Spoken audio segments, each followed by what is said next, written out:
Hello, and welcome back to Lectures with Liz. I once again wrote this out because it's already long enough. I don't need to make it longer by babbling. Alright, today we're going to have a conversation about judging people based on their appearance, which is adjacent to the discussion we had about dating or not dating someone based on their weight, this time with a twist. So I am, of course you've noticed, old, fat, and unattractive. This, however, has not always been the case. Growing up and into my sophomore year of high school, I was not exactly thin. I was never a size 2, but I was a size 8 when after my oldest was born when I was 15, which is a different story. So I have been on both sides of this, and therefore I have seen how I've been treated differently based on my appearance. There are definitely things that are much worse about being fat and unattractive. I am discounted based on my appearance, and in many cases I feel invisible. It's not all bad, though. I don't get catcalled anymore. I can walk down the street without needing to worry for my safety. I have never had to be on my guard when I was at a club with friends in my 20s, because nobody would ever approach me. It's lonely as fuck, but I am safer as a fat woman. I can't say nobody, but I will go as far as to say most people don't want to be fat or unattractive.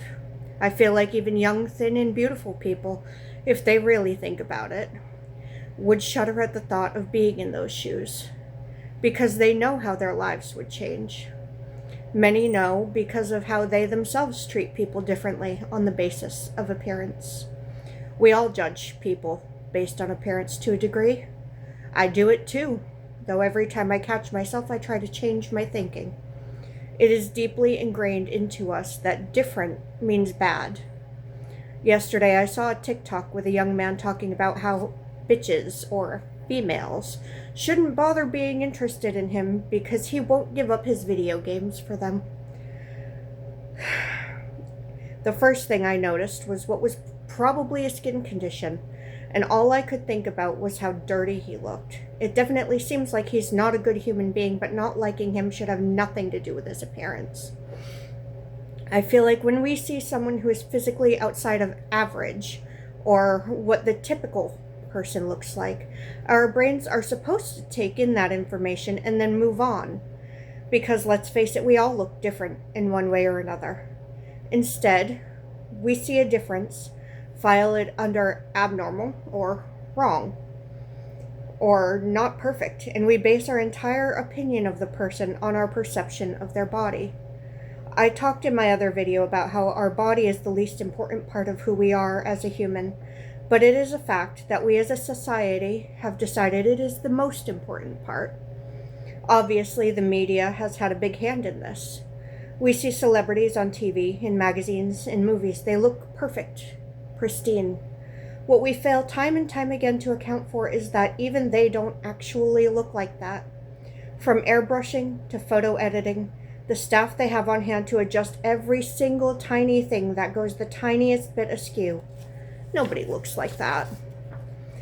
However, the simple fact that we see it tells our brains that this is perfection. That is what we should be striving for, without taking into consideration that it is an unattainable goal. The only thing we do take in is the thought that people who look less like that are worthless. That if we look as close as possible to the people on screen, we are better than those that don't.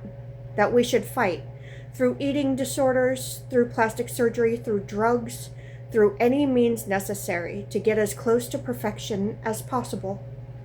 And only then will we matter.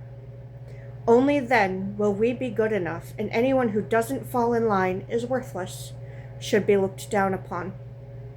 And of course, anyone who does fall in line, they are to be coveted, desired, preyed upon. They are never to feel safe walking at night or in a club. They should watch over their shoulders for people who would take advantage of them, and they should know that they brought it on themselves, because they should have known better than to wear that, or to flirt, or to smile at someone, or to be kind. I am old, fat, and unattractive. I know that the majority of the population disregards me if they notice me at all. I simultaneously take up too much space and am invisible. I feel so alone so much of the time. I'm lonely, but I'm safer than someone who is young, thin, and beautiful. Hell of a trade off, isn't it?